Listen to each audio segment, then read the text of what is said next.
আসসালামু আলাইকুম প্রাণপ্রিয় ভাই বেড়াদার সবাই আপনারা কেমন আছেন? আশা করি সবাই ভালো আছেন। আমি আল্লাহ পাকের অশেষ সহমতে ভালো আছি। তো আজকে খুবই গুরুত্বপূর্ণ বিষয় নিয়ে কথা বলবো, যেটা খুবই গুরুত্বপূর্ণ বিষয় আপনাদের সাথে আলোচনা করব।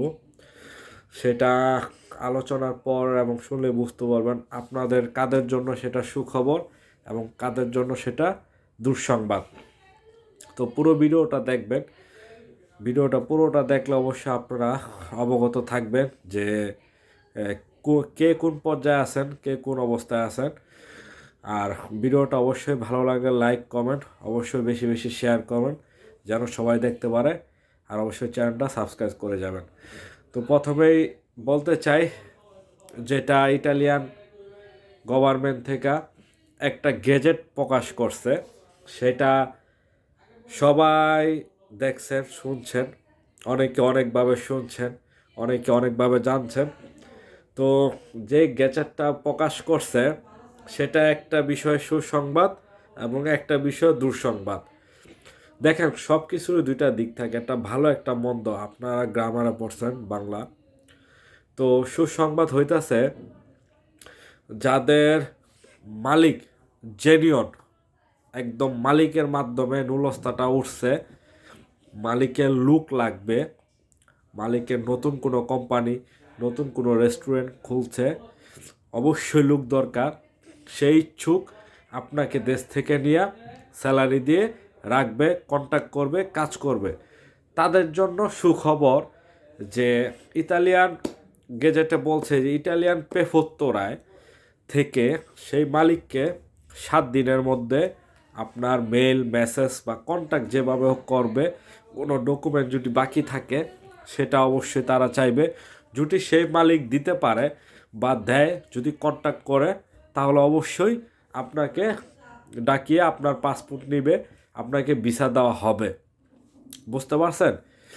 আর যদি 7 দিনের মধ্যে যদি আপনার মালিক রেসপন্স না করে, যদি সেই ডকুমেন্ট না দিতে পারে, তাহলে অবশ্যই আপনার রিজেক্ট খাবেন।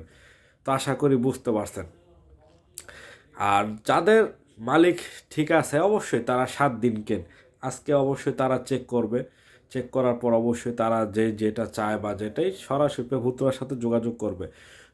তো আপনারা খুব দ্রুত, এটা আমি পেছনের প্রতিটা ভিডিওতেই বলি, যারা সাদা পাসপোর্ট, লাল পাসপোর্ট, যে পাসপোর্টই ফেরত পাইছেন, সবাই দালালের সাথে কন্ট্যাক্ট করেন, দালালকে প্রেশার দেন, দালাল মালিকের সাথে কন্টিনিউ যেন যোগাযোগ রাখে। কারণ একটা দালাল মালিক না চিনে তো আর আপনার কাগজটা উঠায় না। যারা মালিক না চিনে তারা তো ভাই হাতাহারি কেন, সেটা না বললাম।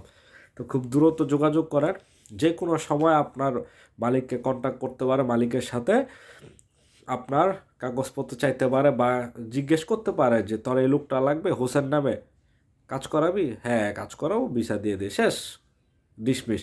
আর কিছু যদি কাগজের ডকুমেন্ট সমস্যা থাকে, চাইবে মালিকের কাছে, এটা কোনো ব্যাপার না, বা বললে দিয়ে দিবে, ভিসা পেয়ে যাবে। আর যেটা দুঃসংবাদ আমি বলবো, খুবই গুরুত্বপূর্ণ, যেটা বাংলাদেশের বেশিরভাগ দালাল কন্ট্যাক্টে যায়, বাংলাদেশের বেশিরভাগ পোলাপাইনে ইটালি নাম শুনলেই কুত্তা পাগল হয়ে যায়। কিভাবে যাইব, কাজ পাইব না এই কন্ট্যাক্ট পাইব, কিছুই দেখে না। ইটালি ভিসা আছে, কুত্তা পাগল হয়ে গেছে, বলছে যাইব গা, বাকিটা সেন পরে যায় হায় হতাশ, কী করলাম, কী হইলো, পরে সেন বুঝে। এখন বাংলাদেশ বেশিরভাগ দালাল মালিকের সাথে কন্ট্যাক্ট থাকে, লোক আইনা দিব, কাজ দিতে পারবো না, কি করব, কই থাকবো, কই কি করব, আই ডোন্ট কেয়ার ইট, এটা তোর ব্যাপার। দালালও, বাঙালি দালালও কয় কোনো সমস্যা নাই, এয়ারপোর্ট পর্যন্ত পৌঁছায় দিলে হইব। যাদের ভিসা এইভাবে দালালরা কন্ট্যাক্ট করছে, তারা ভাই হাতে হারিকেন, তারা তো শেষ, ভিসা পাবেন না। কেননা যদি মালিক কন্ট্যাক্ট করে, আপনারে থাকা, বাসস্থান, কাজ, ফুল কন্ট্রাক্ট, স্যালারি, গভর্নমেন্টের ট্যাক্স, সব কিছু দিতে হবে। তো মালিকের অবশ্যই লুক আছে, লুক লাগবে না। মালিকের সাথে আপনার দালালের কন্ট্যাক্ট ছিল, এয়ারপোর্ট আইনা দিব, বাকিটা কাগজপত্র সব যেমন বেশিরভাগ এগ্রিকালচারাল ভিসা, কোনো কন্ট্যাক্ট থাকে না। নেপোলির লোক কাজ করতেছে রুমের লোক কাজ করতেছে নেপোলিতে, স্পন্সারে কিছু একটা কন্ট্যাক্ট থাকে, আর ডোমেস্টিকে থাকে কিছু একটা কন্ট্যাক্ট যে হ্যাঁ আসলে কাগজপত্র, কিন্তু বিশেষভাগ এগ্রিকালচার কোনো কন্ট্যাক্ট থাকে না, বা অনেক স্পন্সারও থাকে না কোনো কন্ট্যাক্ট। আইনা দে কাজকর্ম কই থাকতেছে কি করব এটি চলবো না। যাদের দালাল এই কন্ট্যাক্টে নুলস্তা উঠাইছে মালিকের সাথে, সে মালিক ভাই যাবে না। তারা বলবে তোর সাথে কন্ট্যাক্ট করছিলাম এমন এমন, মালিক এখন মেল পাঠাইলে পেফুতুরা থেকে আমি যদি কন্ট্যাক্ট করি আমার সমস্যা হবে, আমার ব্যবসা প্রবলেম হতে পারে, আমার এই সমস্যা হতে পারে, অনেকের কারণে রিপ্লাই দিবে না, অনেকে কন্ট্যাক্ট করবে না, কারণ আপনার দালালের সাথে ওর কন্ট্যাক্ট এইটা এখন হয়ে গেছে আরেকটা। এখন যদি আপনার সাথে কন্ট্যাক্ট করা অর্থ লোক দরকার নাই ভাই, ওরা আপনার কাজের জায়গা নাই, কী করবো আপনাকে এনে বসা খাওয়াইবো, বসা রাখবো, অর্থটা কাজ দিতে হইব, ওর তো কোম্পানি থাকা লাগবো, স্পেসটা থাকলে সেটা আপনার নিয়ে কাজ দিতে পারবো, আপনার ট্যাক্স দিতে হইব, নিলে আপনার উপরে ট্যাক্স আর পে করতে হবে গভর্নমেন্টে।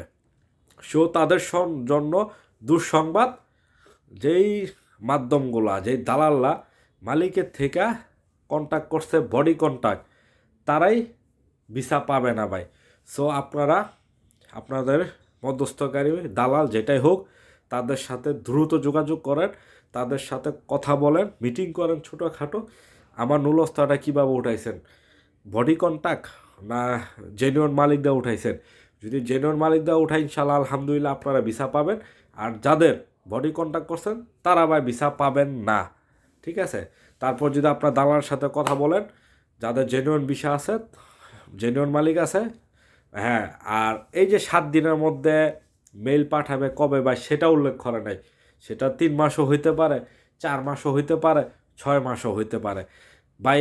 সামনে একটা বড় ছুটি আসতেছে, সম্ভবত এই সপ্তাহটা বিএফএস গ্লোবাল খোলা থাকবে, পরের সপ্তাহ থেকে বা পরের সপ্তাহ খোলা থাকতে পারে, তারপর থেকে 15 থেকে 20 দিন ছুটি, বিশাল একটা ছুটি, কাজকাম বন্ধ থাকবে। আর যারা অ্যাপয়েন্টমেন্টের কথা ভাবতেছেন ভাই সেটা কেউই বলতে পারে না, অনেকেই বলছে ডিসেম্বর, নভেম্বর, জানুয়ারি, তবে যে ছুটিটা শেষ হবে সম্ভবত জানুয়ারি 15 তারিখে বিএফএস গ্লোবাল আবার খুলবে, হয়তো অ্যাপয়েন্টমেন্ট সিস্টেম খুলতে হয়তো ফেব্রুয়ারিতে।